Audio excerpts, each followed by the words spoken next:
பூவிதழின் மென்மை உள்ளம், புனித உள்ளம், அன்பு உள்ளம், அரவணைக்கும் அன்னை உள்ளம் கொண்ட பேரன்பிற்கும் பெருமதிப்புக்கும் உரிய பெரியோர்களே, தாய்மார்களே, உங்கள் அனைவருக்கும் எனது அன்பான 1,00,00,000 வணக்கங்களை தெரிவித்துக் கொள்கின்றேன். வாழ்க்கை என்பது மலர் பரப்பிய மஞ்சம் அல்ல. கற்களும் கரடுமுரடான பாதைகளும் கடந்து வந்தால்தான் அது வாழ்க்கை. வாழ்க்கை என்பது மிகப்பெரிய போராட்டம். வாழ்க்கையில் யார் வெற்றி பெறுகின்றாரோ அவர்கள்தான் வெற்றி பெற முடியும். Every action and reaction are equal but and opposite. மனிதன் எதற்காக வாழ்கின்றான்?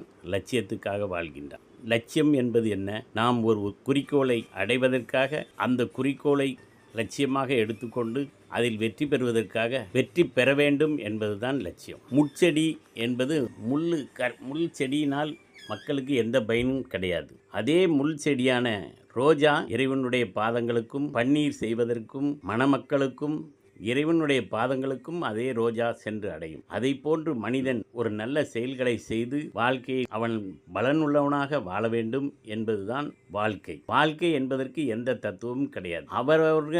அவரவர்களின் மனதுப்படி வாழ்ந்து சந்தோஷமாக வாழ்வது மட்டுமே வாழ்க்கை. ஆனால் நல்ல செயல்களை செய்ய வேண்டும். அடுத்தவனை அழிக்க வேண்டும், அவனை வாழ விடாமல் தடுக்க வேண்டும், அவனுக்கு விஷம் போட்டு கொள்ள வேண்டும் என்று யார் நினைத்தாலும் அங்கே அதர்மம் நிச்சயமாக வெல்லாது. தர்மம் மட்டுமே வெல்லும்.